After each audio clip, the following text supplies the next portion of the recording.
साम्राज्य न्यूज, सामान्यांचा असामान्य आवाज।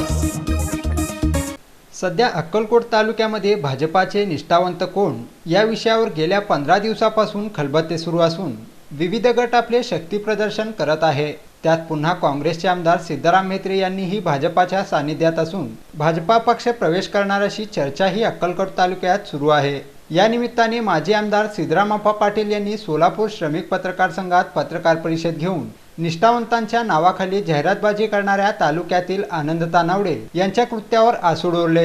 अक्कलकोट तालुक्यात भाजपमध्ये गटबाजी आणि पक्षामध्ये भांडणे लावण्याचे काम पालकमंत्री विजयकुमार देशमुख हेच करत असून ते भाजपातील गोल्डन गँगचे संस्थापक आहेत। त्यांचे हे कृत्य पालकमंत्री म्हणून शोभत नसल्याचेही माजी आमदार पाटील म्हणाले। कोट्याने आम्ही लोकाला 400-500 लोकाला उचललो, कोट्याने खर्च केलो।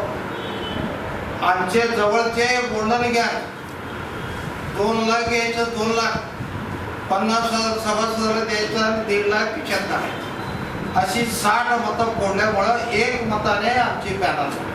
भाजपात कोणालाही त्रास न देणारा निरुपद्रवी इच्छुकास तिकीट दिल्यास आपले सहकार्य असेल असेही माजी आमदार पाटील म्हणाले। भाजपाकडून कोणास उमेदवारी मिळेल याबाबत स्पष्टता नाही, त्यामुळे क्लास पाठिंबा राहील।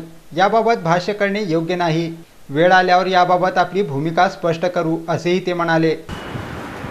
आम्ही सुद्धा इच्छुक किती तर लोक आहे आमच्या तालुक्यामध्ये, कल्याण शेट्टी असू दे, तांबडे असू दे, कोण बाळासाहेब मोरे, कोण 10-12 लोक कोण बघतील ते, त्याला आम्हाला कोण तिकीट मागणाऱ्याला कोणाला मी आमची आडवा नाही।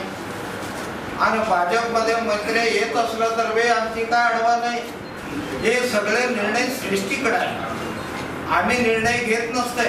सृष्टी काय निर्णय देतील त्यावेळी आम्ही विचार करू, ते कोणाला देतील कोणाला नाही त्यावेळी आम्ही विचार करून त्यांच्या आम्ही कामाला लागणार आहे। या पत्रकार परिषदेस पंचायत समितीचे उपसभापती प्रकाश हिप्परगी, बाजार समितीचे संचालक शिवयोगी स्वामी, सूतगिरणी संचालक प्रभाकर दिंडोरे, निजामुद्दीन बिराजदार विश्वनाथ भरमशेट्टी, उमाकांत शेटगार, घुंगरेगावचे सरपंच मल्लिकार्जुन पाटील आदी उपस्थित होते।